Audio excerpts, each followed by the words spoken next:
Haleluya. Volume, tolong dulu. Tunggu himne. Terima kasih Bapak Ibu, saudaraku sekalian. Yang ini bunyinya itu? Enggak. Kenapa? Bikin dulu volumenya strong. Atas persembahan kita semua, dia besok semak sehingga makin terlebih. Kan ku tahu di hati mereka. Pas subuh wah, sudah bikin kan. Saya dulu tinggi mamik. Aku cukup mengerti perasaanmu. Karena aku suka di mik gitu. Sabu pada kita. Baiklah Bapak Ibu, selamat datang buat kita semua. Selamat datang buat Bapak Ibu yang datang hari ini.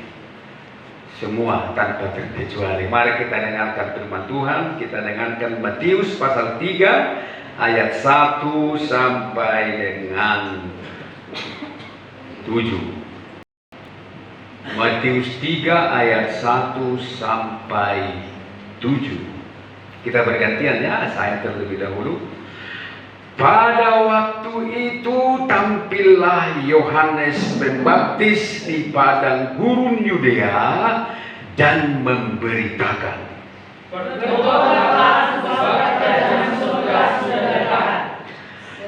sesungguhnya dialah yang dimaksudkan Nabi Yesaya ketika ia berkata, ada suara orang yang berseru-seru di padang gurun, persiapkanlah jalan untuk Tuhan, luruskanlah jalan baginya.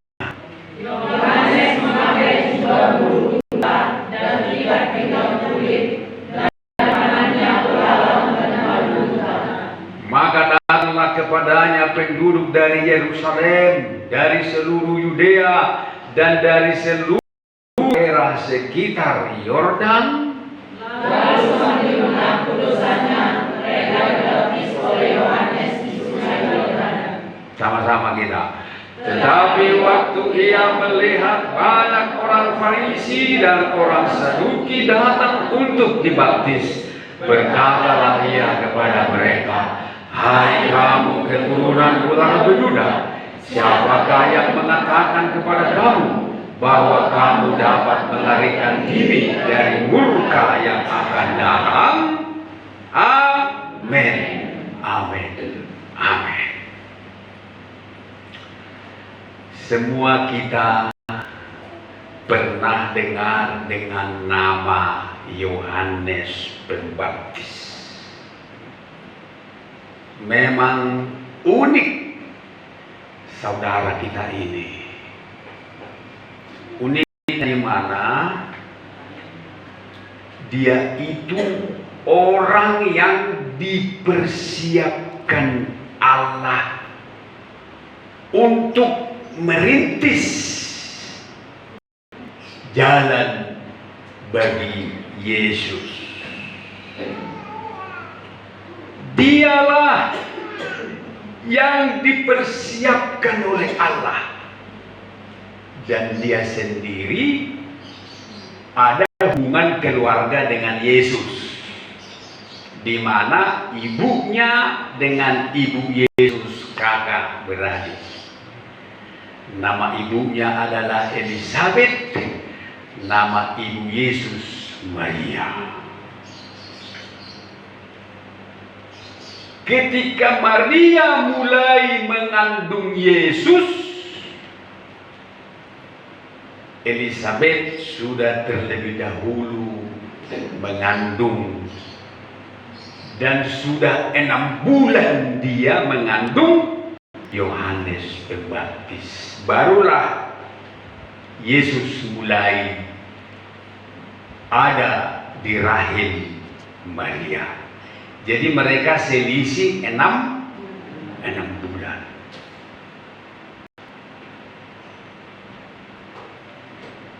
Jadi orang yang dipersiapkan oleh Allah ini hidupnya pun, nasibnya pun tidak sebagus kita. Ya, tidak sebagus kita, tidak seenak kita hidupnya. Umurnya pun singkat dan matinya pun mengerikan. Tahu bagaimana dia mati? Digoreng.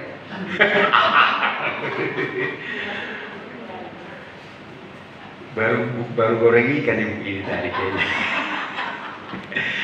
Yang digoreng itu Yohanes Rasul, murid Yesus. Ini Yohanes Pembaptis lainnya. Matinya ini dipenggal kepalanya. Dipenggal kepalanya sebagai hadiah.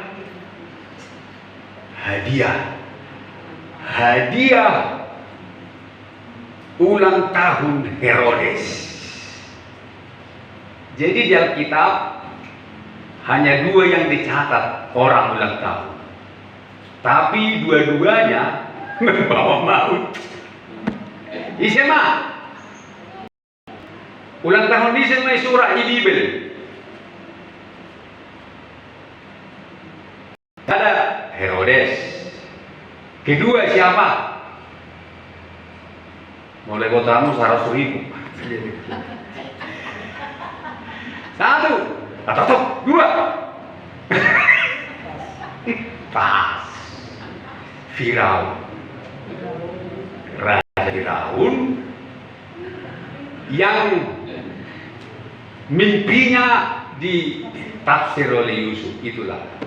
Tapi dua-duanya yang ulang tahun ini, ketika mereka ulang tahun ada korbannya. Bukan hanya babi yang korban, bukan hanya ayam yang dipotong, bukan hanya kambing lembu yang dipotong mereka ulang tahun, orang juga dipotong. Waktu Herodes ulang tahun, Yohanes kepalanya dipotong. Waktu Firaun ulang tahun, juru roti yang membawa roti untuk dia selalu kepalanya juga digantung di tiang gantungan. Jadi ngiri hidup teman-teman nanti alai satu babiar kamu ulang tahun. Yang penting jadi Yohanes Pembaptis orang yang dipilih, yang dipersiapkan oleh Tuhan sejak dari kandungan pun dia sudah penuh Roh Kudus, tetapi nasibnya tidak sebagus nasib kita. Dia hidup dalam penyangkalan diri Tuhan. Dia tinggal di padang gurun, bahkan pelayanannya pun tidak keren, tidak di kota. Pelayanannya di padang gurun. Di padang gurunnya dia berseru-seru memberitakan firman Tuhan, tidak di kota metropolitan. Ya kan? Ini, ya kan? Tidak bagus nasibnya. Tidak bagus nasibnya. Bahkan sepanjang pelayanannya pun tidak ada mujizat.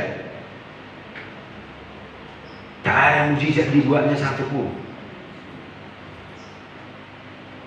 Itu kan? Ada jahamu si Yohanes Pembaptis memberi mujizat. Tak ada mujizat satu pun.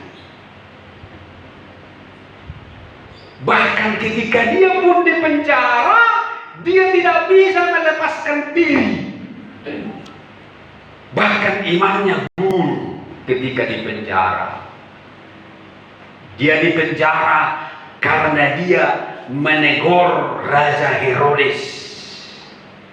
Karena Raja Herodes mengambil istri saudaranya, dirampas istri saudaranya yang sama-sama raja, yaitu Herodes Filipus.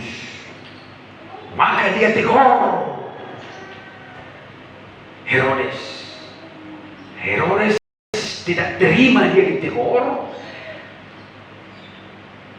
Istri selingkuhannya pun tidak terima hubungan mereka diganggu. Maka ditangkaplah Yohanes, masukkan dalam penjara. Ketika dia di penjara, bingung dia. Dia suruhlah muridnya bertanya kepada Yesus, saudaranya. Mungkin dia pikir dia itu Tuhan. Kenapa dia tidak datang menolong saya, membebaskan saya dari penjara? Maka disuruh tanya dulu dia. Imana doi? Mesiasi suku Joina kan? Pergilah muridnya bertanya kepada Yesus, Guru, Yohanes dalam penjara. Dia bertanya, engkau itu Mesias itu? Kalau itu engkau, mengapa tak kau tolong dia? Sepertinya begitu ya. Tapi Yesus berkata, orang buta melihat, orang lumpuh berjalan, orang tuli mendengar, orang bisu berbicara. Itulah katakan sama dia katanya. Jadi di sini kita melihat bahwa orang yang dipilih Tuhan tidak selamanya mulus perjalanan hidupnya. Makanya Bapak Ibu saudaraku sekalian, ingat baik-baik ini. Jangan pikir kalau sudah menjadi Kristen maka hidup kita mulus, tak ada rintangan.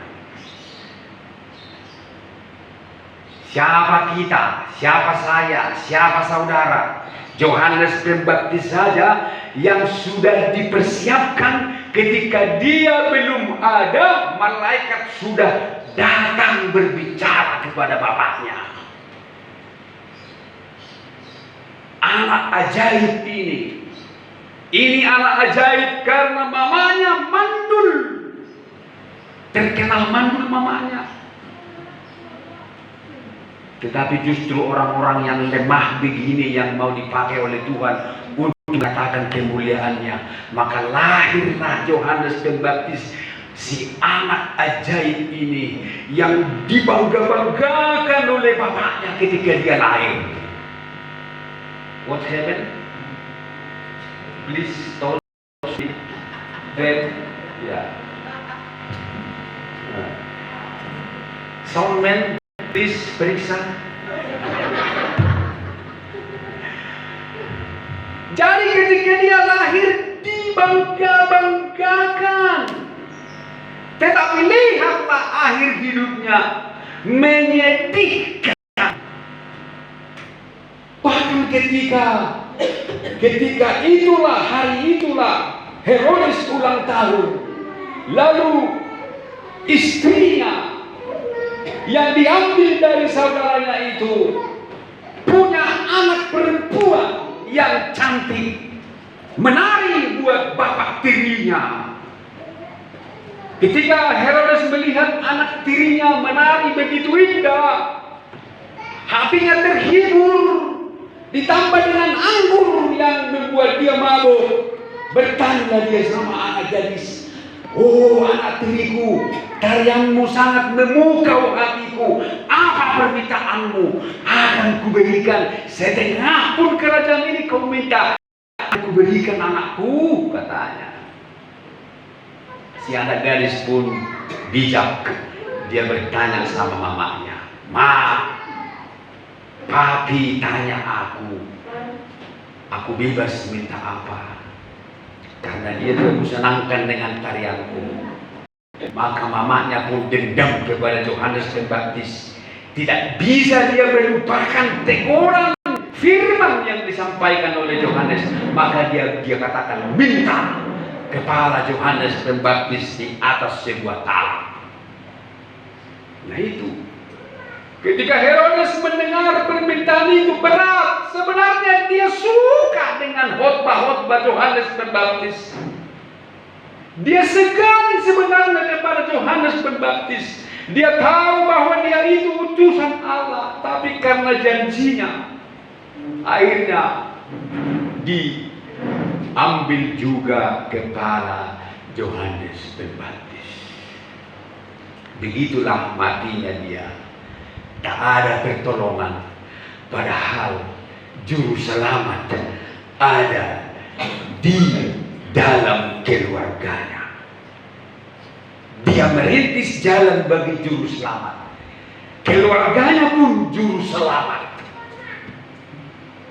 Dia sudah minta jawaban dari juru selamat, tetapi akhir hidupnya tetap tidak ada pertolongan, karena memang begitulah dia ditetapkan oleh Allah. Amin. Jadi mungkin kita ini begitulah ditetapkan oleh Allah. Terima apa yang disediakan oleh Allah, tetapi jangan berhenti berharap.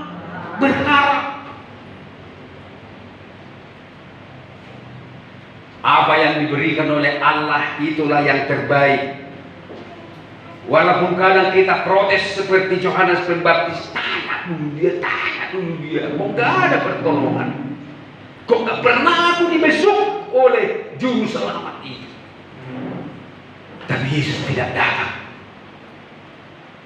karena memang Allah mempersiapkan Yohanes Pembaptis untuk begitu jalan hidupnya.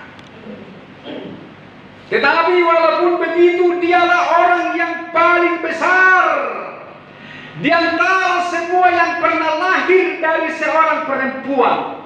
Yohanes Pembaptis adalah orang yang paling besar, walaupun dia tidak pernah melakukan satu mujizat pun. Oleh karena dia taat. Jadi kalau kita taat, kitalah orang yang paling besar di mata Tuhan. Walau tidak pernah ada mujizat di hidup kita. Nah inilah yang ada bilang amin kan? Karena semua orang mujizat. Kenapa Yohanes Pembaptis menjadi orang yang terbesar? Karena hidup menjadi berkat.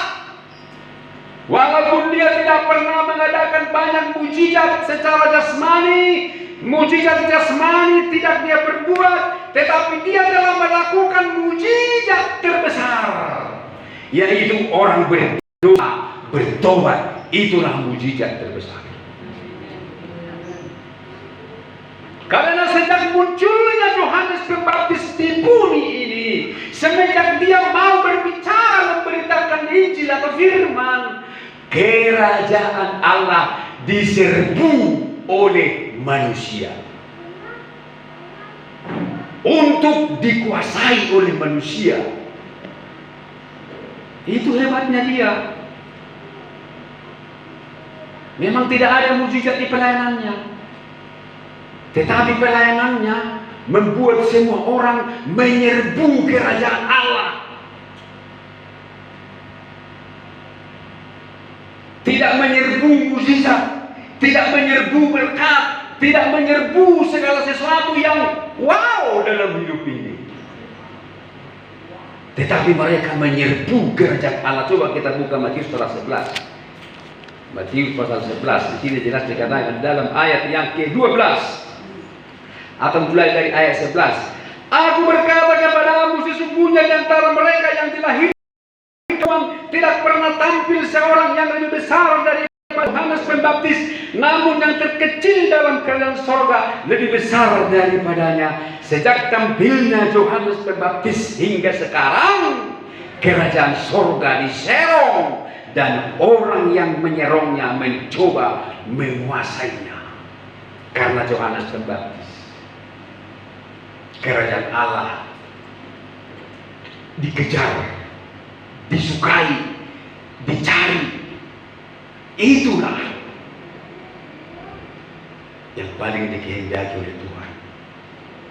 Kristen sekarang aneh, yang dikejar mujizat, tidak mau mengejar firman, mukjizat, jasmani yang dikejar, gereja yang keren. Biarpun di gereja itu tak ada firman, yang penting ada lampu kelap-kelip di sana, ada lightingnya yang mantap. Shalom. Ada artis yang memukau di sana menyanyi bermazmur. Apalagi, dan ketika semua sekali lalu dikatakanlah ini lawatan, ini lawatan. Belum tentu lawatan karena banyak. Belum tentu lawatan kalau semua menangis. Mungkin karena uangnya nggak ada dia menangis.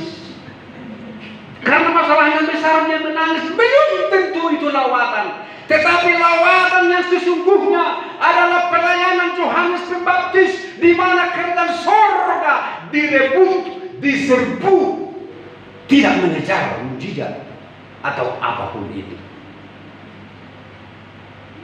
Dan apakah yang diberitakan oleh Yohanes Pembaptis?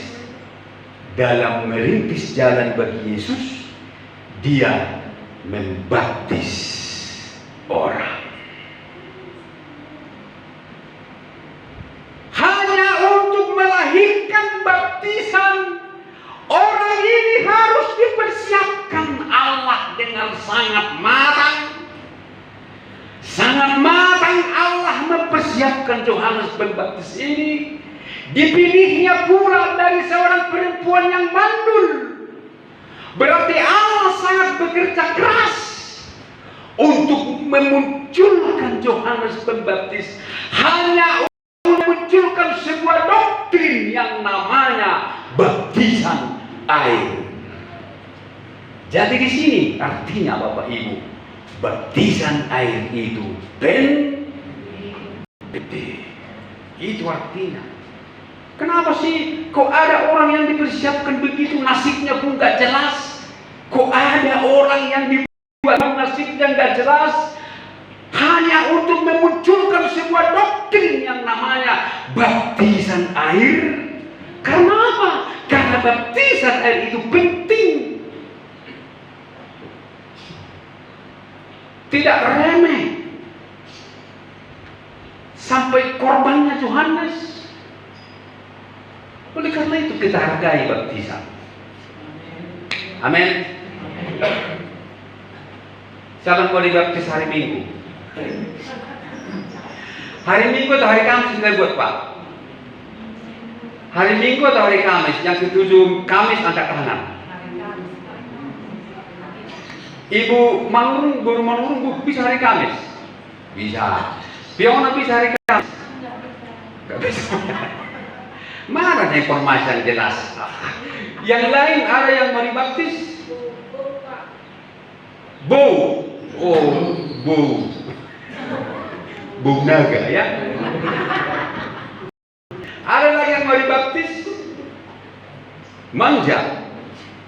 Belum. Sekalian.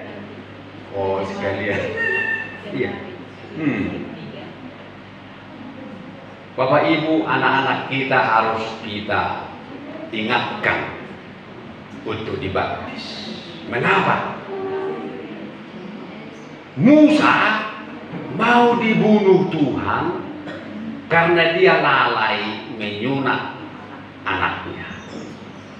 Dinama-namakannya anak pola sunata itu si Mansir Praimon kan, dan kay payingot.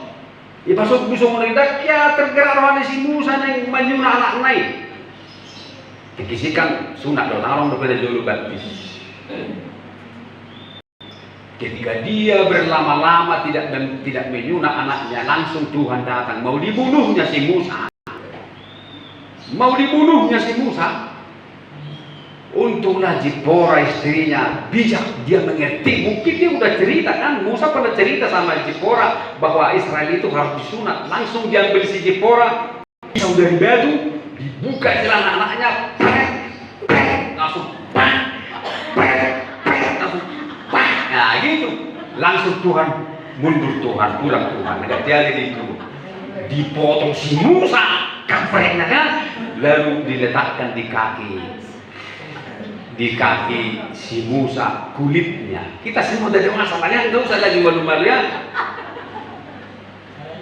Begitu kulitnya nempel, langsung Tuhan pulang, dan jadi pedangnya dibawa pulang.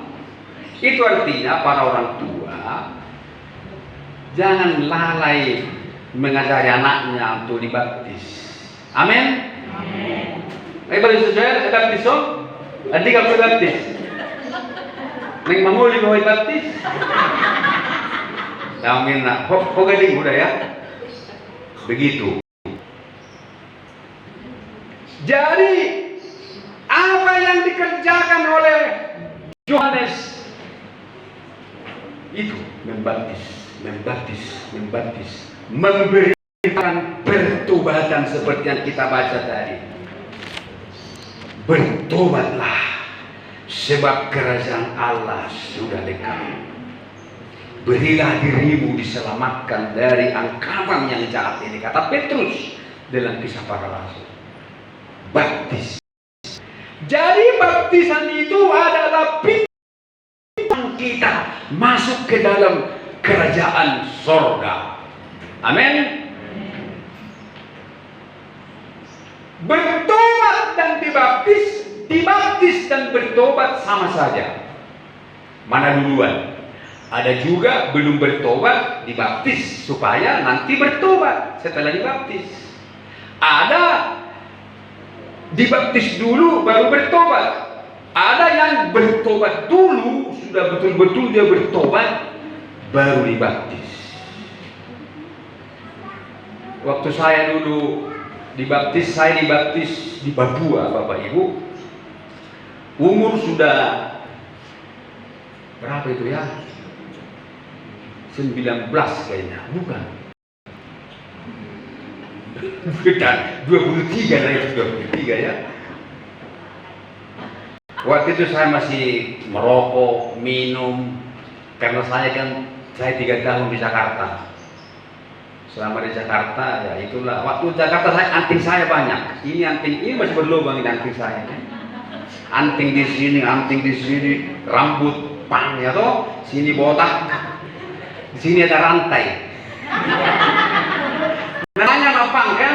Ada gembok lagi kan? Sepatu Doc Mart. Itu tahun-tahun 93 saya di Jakarta. Waktu itu belum ada handphone kan? Kalau nonton kita ke bioskop rame CD dulu CD kan? Gitu. Baru 3 tahun di Jakarta saya ke Papua. Di Papua saya tiap hari ibadah karena di rumah abang kan sentua kan. Akhirnya bertobatlah saya setelah di sana sebulan. Tapi sebelum saya dibaptis saya rokok sepuas-puasnya. Masih ada rokok saya di Samsung. Saya habiskan semua. Wah. Karena besok mau dibaptis so. Tapi setelah dibaptis langsung saya berhenti. Tapi kembali lagi merokok. Pernah sekali. Saya tidak tahan digoda teman merokok saya lagi kan. Ketika saya merokok lagi, seluruh badan saya lemas, kaki saya pun teluk toh, sosoknya terus, dan gue terus teluk gimana? Gak bisa jalan. Waktu itu saya merokok, saya main biliar, karena waktu di Jakarta saya jaga biliar, jadi saya master saya. Amazonalo. Saya kembali main biliar di Papua setelah dibaptis.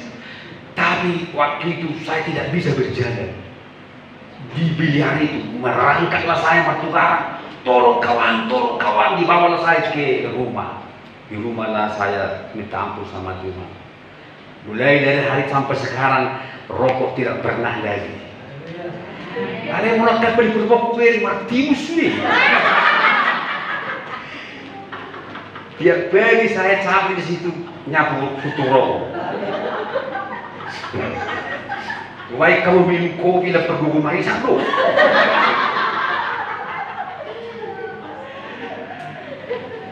Jangan marah ya. Moroso hamu marisa hamu so marjami tahu boy. Kali koso marisa dah marjami tahu hamu boy. Puji-puji ya boy. Ada kalau marting sudah besar dari baju. Payah lah ya. Ikut jelulung bro. Begitulah saya dengan anak saya. Bertobat. Barulah saya mau sekolah Alkitab. Nah, untuk apa kita dibaptis? Kita lihat dulu Matius ini tadi ya, Matius pasal 3 tadi, ayat yang ke-7.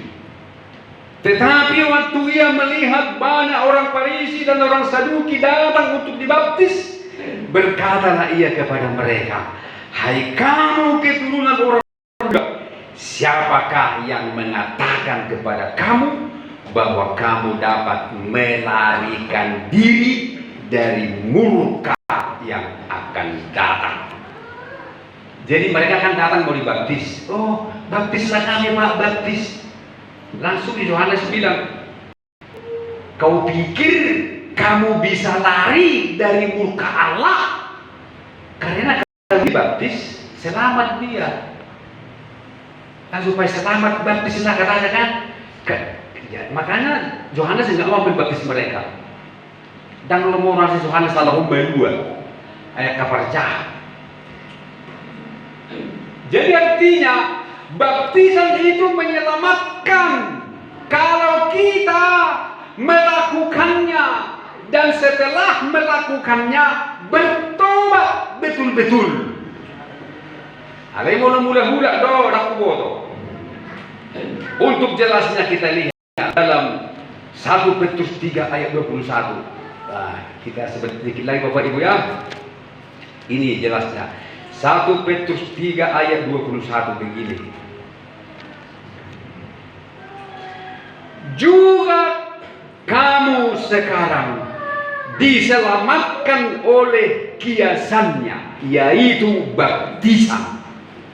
Maksudnya bukan untuk membersihkan kenajisan jasmani, melainkan untuk memohonkan hati nurani yang baik kepada Allah oleh kebangkitan Yesus Kristus. Amin. Jadi kalau kita dibaptis di kolam baptisan, bukan mandi-mandi maksudnya itu, bukan membersihkan kotoran, bukan mencuci bedak yang di muka, bukan untuk membuang bau badan, tetapi hati nurani kita dibersihkan. Amin. Sehingga segala niat jahat di hati ini hilang. Niat untuk berbuat dosa hilang. Mungkin sebelum kita dibaptis, niat hati kita selalu jahat, selalu latih, selalu hosom ya, selalu iri, selalu benci, hatinya kotor sekali. Tetapi sesudah dibaptis, hatinya dicuci, keluar dari air, dia tidak lagi memiliki hati yang jahat. Hati nuraninya menjadi baik. Itu maknanya dibaptis. Jadi orang yang sudah dibaptis nanti harus betul-betul bersih dari segala kejahatan. Amin. Lanjut kita baca di sini. Maksudnya untuk membersihkan kenajisan, maksudnya bukan untuk membersihkan kenajisan jasmani, melainkan memohonkan hati nurani yang baik kepada Allah oleh kebangkitan Yesus Kristus. Karena kita dibaptiskan ke dalam Yesus Kristus. Kebangkitan Yesus Kristus itu memiliki kuasa yang akan mengalir di hidup kita sehingga kita mampu menjauhi dosa. Sebenarnya kita semua mampu menjauhi dosa. Nasoro kita. Gitu kan? Nasoro kita mampu doh kita dia di portilio. Nah sekarang bagaimanakah caranya dibaptis? Apakah dipercik? Apakah diselam? Atau bagaimana? Banyak gereja yang ada dipercik, ada cuma dikipas bendera, ada yang macam-macam. Tetapi kalau gereja kita ditenggelamkan, diselamkan. Mengapa diselamkan? Karena baptisan itu mengandung makna dikuburkan. Dikuburkan dalam kematian Yesus Kristus. Nah, Roma 6. Dalam Roma 6 itu sebabnya kita diselamkan, karena ini alasannya. Kita tidak dipercik karena ini alasannya. Ini Roma 6 ayat 3. Atau tidak tahukah kamu bahwa kita semua yang telah dibaptis dalam Kristus telah dibaptis dalam kematiannya? Dengan demikian kita telah dikuburkan bersama-sama dengan Dia oleh baptisan dalam kematian, supaya sama seperti Kristus telah dibangkitkan dari antara orang mati oleh kemuliaan Bapa, demikian juga kita akan hidup dalam hidup yang baru. Amin. Nah, sebab kita baca lagi. Sebab jika kita telah menjadi satu dengan apa yang sama dengan kematian Yesus, kita juga menjadi satu dengan apa yang sama dengan kebangkitan Yesus. Ayat 6. Karena kita tahu bahwa manusia lama kita telah turut disalibkan, supaya tubuh dosa kita hilang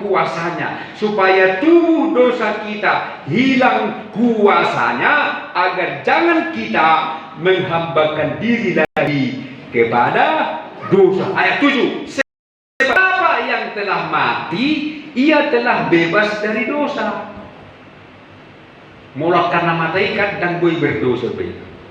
Orang yang sudah mati bebas dari dosa, artinya tidak bisa dia berbuat A dan B. Nah, demikianlah kita. Ketika kita ditenggelamkan, kita mati terhadap dosa, seperti Yesus yang mati. Kemudian bangkit lagi. Yesus bangkit, maka kita pun hidup bangkit. Dan setelah kita dibaptis, hidup kita selanjutnya baru. Jangan mengulangi dosa lagi. Amin. Nah, ayat 8. Jadi jika kita telah mati dengan Kristus, kita percaya bahwa kita akan hidup juga dengan Dia. Ya, karena kita tahu bahwa Kristus sesudah Ia bangkit dari antara orang mati, tidak mati lagi. Maut tidak berkuasa lagi atas Dia. Jadi ketika Yesus bangkit, Dia tidak mati lagi. Artinya apa? Ketika kita dibaptis, tidak berdosa lagi. Amin. Itu. Allah Yesus bangkit di mana? Dan mati. Tetapi Dia hidup sampai sekarang. Demikian pula kita. Ketika kita sudah dibangkitkan dalam kebangkitan Yesus lewat baptisan air, keluar dari air, kita tidak lagi mampu berbuat dosa. Nah, sekarang bagaimana kita dibaptis? Diselamkan. Mengapa diselamkan? Karena yang namanya dikuburkan. Harus ditenggelamkan semua. Mana ada orang mati dikubur, hanya taruh tanah di uluna. Ada? Bauman kan? Ada nama temuna. Kita nak pamu, kalau dibut kamu sanggoma ano, ilokotun di uluna.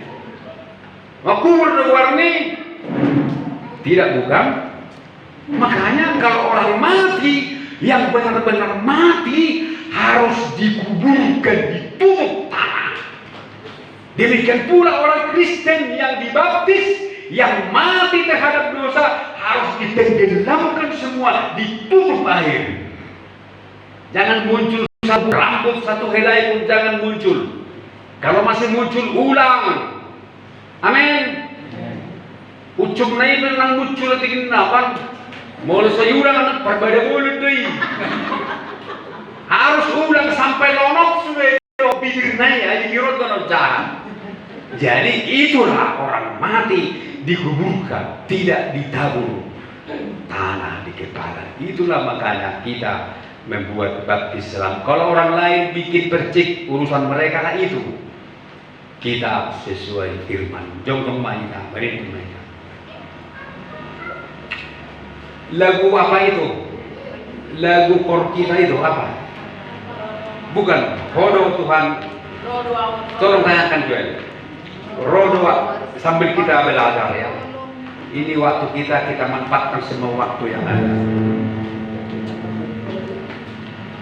Haleluya. Kita nyanyi lagu ini, kita renungkan kasih Tuhan. Kita ingat lagi baptisan kita, apakah ternoda lagi atau tidak. Kalau baptisan kita ternoda lagi, mari minta ampun kepada Tuhan supaya dibaharui kembali. Yang mau dibaptis benar-benar berdoa kepada Tuhan supaya Tuhan menguatkan diri kita mampu hidup lepas dari dosa sehingga kita menjadi orang yang terbesar. Allah, haleluya.